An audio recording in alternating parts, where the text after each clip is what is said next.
उत्तर प्रदेश की राजनीति में एक बार फिर गठबंधन की चर्चा तेज हो गई है।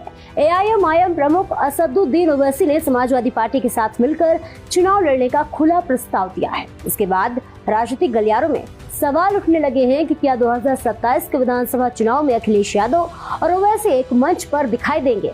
अब इस पूरे मामले पर खुद सपा अध्यक्ष अखिलेश यादव ने अपनी प्रतिक्रिया देकर तस्वीर कुछ हद तक साफ कर दी है। आखिर उन्होंने क्या कहा, कांग्रेस ने क्यों साधा निशाना और बीजेपी की बी टीम वाला आरोप फिर क्यों गूंजने लगा, आइए जानते हैं पूरा राजनीतिकरण।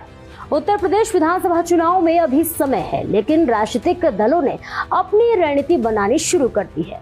इस बीच एआईएमआईएम यानी उनके प्रमुख असदुद्दीन ओवैसी ने समाजवादी पार्टी के साथ गठबंधन का प्रस्ताव देकर प्रदेश की राजनीति में नई बहस छेड़ दी है।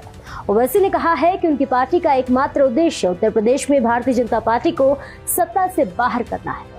उन्होंने साफ कहा है कि अगर विपक्ष एकजुट होकर चुनाव लड़ता है तो बीजेपी को चुनौती दी जा सकती है। यही वजह है कि उन्होंने समाजवादी पार्टी के साथ बातचीत और गठबंधन की इच्छा जाहिर की। ओवैसी ने इस बयान के बाद सबसे ज्यादा नजरें समाजवादी पार्टी के राष्ट्रीय अध्यक्ष अखिलेश यादव पर थी। जब उनसे इस प्रस्ताव को लेकर सवाल पूछा गया तो उन्होंने बेहद संतुलित और नपी-तुली प्रतिक्रिया दी। अखिलेश यादव ने कहा कि उत्तर प्रदेश में अभी चुनाव काफी दूर है, फिलहाल हम सभी लोकसभा में एक साथ हैं। उनके इस बयान को कई राजनीतिक जानकार सीधे गठबंधन की हामी नहीं बल्कि एक कूटनीतिक जवाब मान रहे हैं। यानी उन्होंने ना तो ओवैसी के प्रस्ताव को स्वीकार किया और ना ही पूरी तरह खारिज किया। हालांकि समाजवादी पार्टी के अन्य नेताओं का रुख ज्यादा स्पष्ट दिखाई दिया। घोसी से सांसद राजीव राय, जो कि सपा के सांसद हैं, उन्होंने ओवैसी पर निशाना साधते हुए उन्हें भारतीय जनता पार्टी की बी टीम बताया।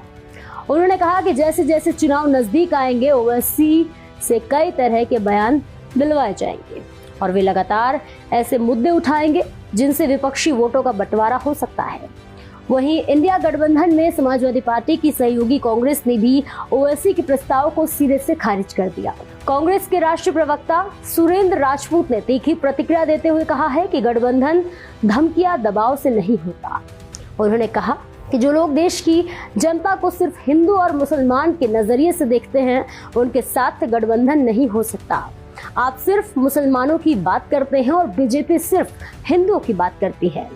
राजनीति उन लोगों के साथ होगी जो पूरे देश को सिर्फ हिंदुस्तानी मानते हैं।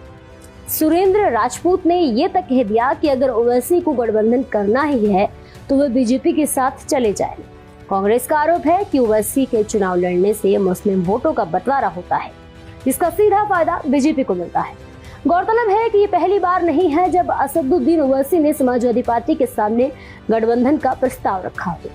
पिछले दिनों ये उनका दूसरा सार्वजनिक प्रस्ताव है।